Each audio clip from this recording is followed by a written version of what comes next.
Right. Tamil Nadu ముఖ్యమంత్రి, ప్రముఖ నటుడు జోసెఫ్ విజయ్‌కి ఒక ఊరట లభించనుంది. ఆయన చివరగా యాక్ట్ చేసినటువంటి అంటే ఫుల్ ఫ్లెడ్జ్డ్‌గా పాలిటిక్స్‌లో రాకముందు ఒక సంపూర్ణ నటుడిగా, పరిపూర్ణ నటుడిగా యాక్ట్ చేసినటువంటి 'జననాయకన్' సినిమా రిలీజ్‌కి ఆల్మోస్ట్ దగ్గర పడుతుంది. అంటే క్లియరెన్స్ మొత్తం వచ్చేసే పరిస్థితి కనిపిస్తూ ఉంది. నిజానికి అది గత ఏడాది జనవరి 9న సంక్రాంతి కానుకగా రావాల్సిన అవసరం ఉంది. కానీ డిసెంబర్‌లో సెన్సార్ ఇష్యూ రావటం వల్ల సినిమా సెన్సార్ ఇష్యూ రావటం వల్ల దాన్ని రివైజింగ్ కమిటీకి పంపించారు. అక్కడి నుంచి ఇంకా అది ఏ అప్డేట్ రాలేదు.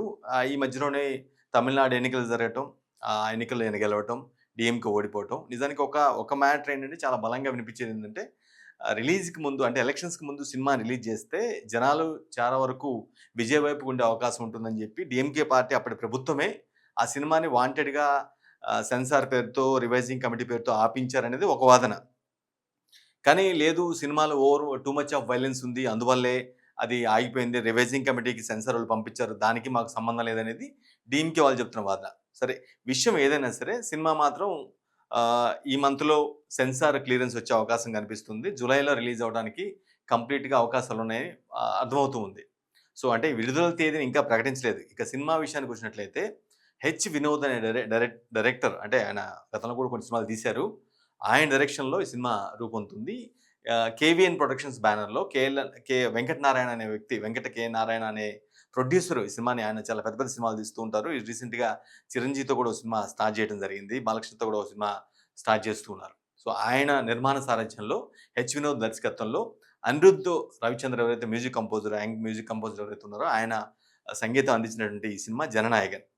ఈ సినిమా ఆహ్, తెలుగులో వచ్చినటువంటి బాలకృష్ణ, శ్రీలీల, అనిల్ రావిపూడి డైరెక్షన్‌లో బాలకృష్ణ, శ్రీలీల యాక్ట్ చేసినటువంటి 'భగవంత్ కేసరి' స్టోరీని బేస్ చేసుకొని ఈ సినిమా రూపొందడం జరిగింది. ఆల్మోస్ట్ మన ట్రైలర్ చూసినట్లయితే 'భగవంత్ కేసరి' షేడ్స్ కంప్లీట్‌గా కనిపిస్తూ ఉంటే కొంచెం చేంజెస్ ఎందుకంటే కమర్షియల్‌గా ఆయన వైబుల్ అవ్వాల్సిన అంటే విజయ్ చాలా పెద్ద స్టార్‌డమ్ ఉన్న వ్యక్తి కాబట్టి కమర్షియల్‌గా కొంత ప్రొడ్యూసర్ వైబుల్ అవ్వాలంటే, కొంత లాభాలు గడించాలంటే దానికి తగ్గట్టుగానే కొన్ని చేంజెస్ కమర్షియల్ ప్రాస్పెక్ట్‌లో చేంజెస్ చేయాల్సిన అవసరం ఉంది కాబట్టి, ఆ స్టోరీని కొంత తీసుకొని చేంజెస్ చేసి సినిమాని రూపొందించినట్టుగా స్పష్టంగా అర్థమవుతుంది. మనం ట్రైలర్ చూస్తే స్పష్టంగా అర్థమవుతది. ఖచ్చితంగా ఇది 'భగవంత్ కేసరి' రీమేకే అన్నట్టుగా అనిపిస్తది. బట్ స్టోరీని మాత్రం బేస్ చేసుకున్నారు. కొన్ని కరెక్షన్స్ కొన్ని చేసుకొని దానికి తగ్గట్టుగా తమిళ్ నేటివిటీకి తగ్గట్టుగా సినిమాని రూపొందించడం జరిగింది. మనకి ట్రైలర్‌లో స్పష్టంగా అంటే ఇందులో పూజా హెగ్డే మెయిన్ లీడు. మమితా బైజు ఎవరైతే యంగ్ యాక్ట్రెస్ ఎవరైతే ఉన్నారో ఆమె మనకి తెలుగులో శ్రీలీల యాక్ట్ చేసినటువంటి క్యారెక్టర్‌ని ఆమె చేయబోతుంది. అంటే విజయ్‌కి డాటర్ క్యారెక్టర్‌లో చేయబోతూ ఉంది. సో, ఆ మనం ట్రైలర్ చూసినట్టయితే ట్రైలర్‌లో నిజానికి చాలా వయలెన్స్ కనిపిస్తుంది. నిజానికి పెద్ద ఎత్తున నరకడం గాని, చంపడం గాని, కాల్చడం గాని వయలెన్స్ అయితే చాలా స్పష్టంగా కనిపిస్తుంది. ప్రాబబ్లీ అందువల్లే రివైజింగ్ కమిటీకి పంపించారా సినిమాని అనే ఒక మనం అబ్జర్వ్ చేస్తే మాత్రం మనకు ఆ డౌట్ సందేహం ఖచ్చితంగా వస్తది. కానీ అప్పుడున్నటువంటి ప్రభుత్వమే వాంటెడ్‌గా 'జననాయకన్' అనే ఒక పీపుల్ ఓరియెంటెడ్ సినిమాతో వస్తున్నారు. అంటే పీపుల్‌ని టార్గెట్ చేస్తూ వస్తున్న సినిమాలాగా కాబట్టి, ఈ సినిమాని మనం అడ్డుకోకపోతే, ఆపుకోకపోతే ఎలక్షన్స్‌కి ముందు ఆ సినిమా ఇంపాక్ట్ ఉండి జనాలు ఓటు వేసే అవకాశం అతనికి ఎక్కువగా అంటే విజిల్‌కి ఓటేసే అవకాశం ఎక్కువ ఉంటుంది. అంటే టీవీకి, పార్టీకి ఓటేసే అవకాశం ఉంటుందిగా అనే ఒక ప్రాస్పెక్ట్‌ని ఆలోచించి కావాలనే వాంటెడ్‌గా ఆహ్, సెన్సార్ పేరుతో దాన్ని ఆపించారనేది ఒక బలమైన వాదన నడిచింది. దాన్ని టీవీకే పార్టీ ఎలక్షన్ క్యాంపెయిన్‌కి కూడా వాడుకుంది. ఇట్లా ఈ విధంగా చేశారు. ఈ విధంగా భయపడుతున్నారు. తానొస్తూ ఉంటే అని జెప్పేసి కూడా చెప్పారు. సో, ఓవరాల్‌గా అదంతా అయిపోయింది.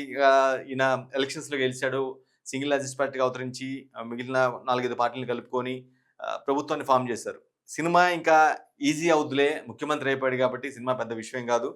ఆగిపోయిన సినిమాని పరుగులు పెట్టించొచ్చు. వెంటనే రిలీజ్ చేయొచ్చు అని అందరూ ఎక్స్‌పెక్ట్ చేశారు.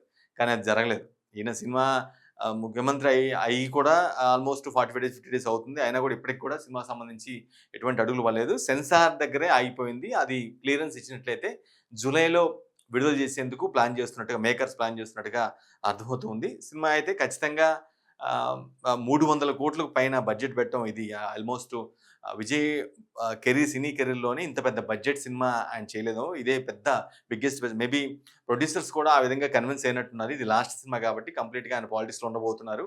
ఇక మనం చేయలేము కాబట్టి ఇది ఎక్కువ పెడితే బావుంటుందనే ఉద్దేశంతోనే మేబీ 300,00,00,000కు పైగా ఈ సినిమా కోసం ఖర్చు పెట్టారు. 'బాబీ డియోల్'లో మనకేదైతే తెలుగులో 'భగవంత్ కేసరి'లో అర్జున్ రాంపాల్ చేస్తే ఇక్కడ తమిళ్ వెర్షన్‌కి 'బాబీ డియోల్' చేస్తున్నారు. 'బాబీ డియోల్' గురించి మనకు తెలిసిందే. ఆహ్ ఆ సినిమాలో 'యానిమల్' సినిమాలో ఏ విధంగా చేశారని కూడా తెలిసింది. ఏ స్థాయిలో యాక్ట్ చేశారని కూడా తెలిసిందే. సో, ఆయన మెయిన్ విలన్‌గా పనిచేస్తూ ఉన్నారు. ఈ సినిమా కోసం పనిచేశారు. ఎట్టకేలకి ఓవరాల్‌గా ఒక కమర్షియల్ ఫార్మాట్ కంప్లీట్‌గా సెంటిమెంట్‌ని టచ్ చేస్తూ కమర్షియల్ ఎలిమెంట్స్‌ని ఫుల్‌గా జోడించి ఆహ్, తీసిన సినిమా 'జననాయకన్'. ఈ సినిమా విడుదలకి లైన్ అయితే ఆల్‌మోస్ట్ క్లియర్‌నెట్‌గా అర్థమవుతుంది. ఏదైతే ఫ్యాన్స్ వెయిట్ చేస్తూ ఉన్నారో విజయ్ ఫ్యాన్స్ చాలా కాలంగా లాస్ట్ సినిమా చూడాలి, చూడాలి అని చెప్పేసి. ఎందుకంటే ట్రైలర్ చూసిన తర్వాత ఎక్స్‌పెక్టేషన్ పెరిగింది. మేబీ తెలుగు వాళ్ళకి ఎక్కువ 'భగవంత్ కేసరి' సినిమా చూస్తారు కాబట్టి అంత ఫీల్ రాకపోయుండొచ్చు. సేమ్ షేడ్స్ ఉన్నాయి గదా! అదే సినిమాని తీసినట్టుగా ఉన్నారనే ఒక ఫీలింగ్ రావచ్చు.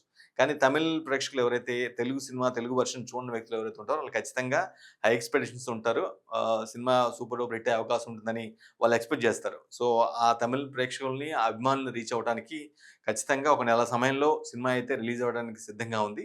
సో, ఇదొక తమిళ్ విజయ్ ఫ్యాన్స్‌కి, తమిళ సినీ ప్రేక్షకులకు కూడా ఇదొక గుడ్ న్యూస్ కింద చూడాల్సిన అవసరం ఉంటుంది. ఓవరాల్‌గా ఆయన తన రూలింగ్ ద్వారా కొంత ప్రజలకి ఏదో చేయాలని కొన్ని అంశాల పట్ల, కొన్ని నిర్ణయాల పట్ల కొంత జనాలకి, సామాన్య జనానికి ఊరట కలిగించే విషయాన్ని, ఊరట కలిగించే పనులు చేస్తూ ఉంటే, ఇప్పుడు ఆయన నచ్చినటువంటి సినిమా ఫీల్డ్‌లో ఆయన నటించిన సినిమాకి సంబంధించి సెన్సార్ క్లియరెన్స్ అయ్యే అవకాశం ఉంది.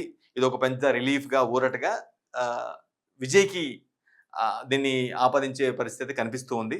సో, ఖచ్చితంగా తమిళ్ ఫాన్స్, తమిళ విజయ్ అభిమానులు మాత్రం సూపర్ హ్యాపీగా ఈ డెసిషన్‌తో ఉండే అవకాశం స్పష్టంగా కనిపిస్తూ ఉంది.